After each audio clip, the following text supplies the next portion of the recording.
My husband and I took an amazing 7-day trip to Peru. We arrived in Lima on Monday night and flew to the city of Cusco the next day morning, where we spent a day acclimating to the altitude, which was over 11,000 feet above sea level. This was highly recommended, and we actually enjoyed our first day just enjoying the city and all the alpacas and the amazing coffee. We stayed at the Inca Terra, which was a one-of-a-kind hotel with extremely great service and huge rooms. On Wednesday, we boarded the Hiram Bingham train, which is one of the ways to get to Machu Picchu, and if you can't tell, the bougiest one, to my husband's dismay.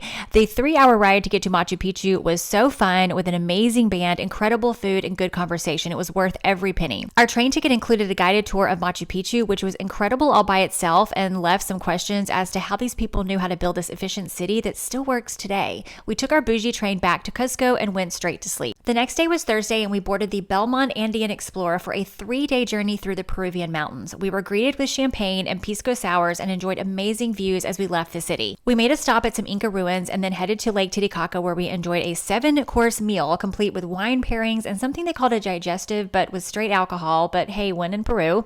I also got a massage because of course they have a spa on here, and life is tough. The next morning we barely caught the sunrise at Lake Titicaca and enjoyed our peaceful morning. After an 8-course breakfast, we took a boat to a floating island where we got hustled into buying some crafts and then went to a larger island where we enjoyed the beach, ate lunch, and took in the sights. After this adventure, we headed back to land where the chef had prepared a table full of tasty hors d'oeuvres and tea complete with a violinist. We boarded the train, had more champagne, and then got ready for dinner and headed to the piano bar for cocktails before another 7-course dinner complete with a digestive, which still did not go down easy, but again, when in Peru. The next morning, after another beautiful sunrise and 7-course breakfast, we headed down to some caves with ancient paintings. We spent our last few hours on the train enjoying a 7-course lunch and talking with new friends. We arrived in Arequipa and were transported to the airport where we took our flight to Lima, and then the next day was Sunday and we headed home. I can't say there's a single thing I would change about this trip, and I can highly recommend both trains as they were completely worth it. I was worried we would get bored just sitting on a train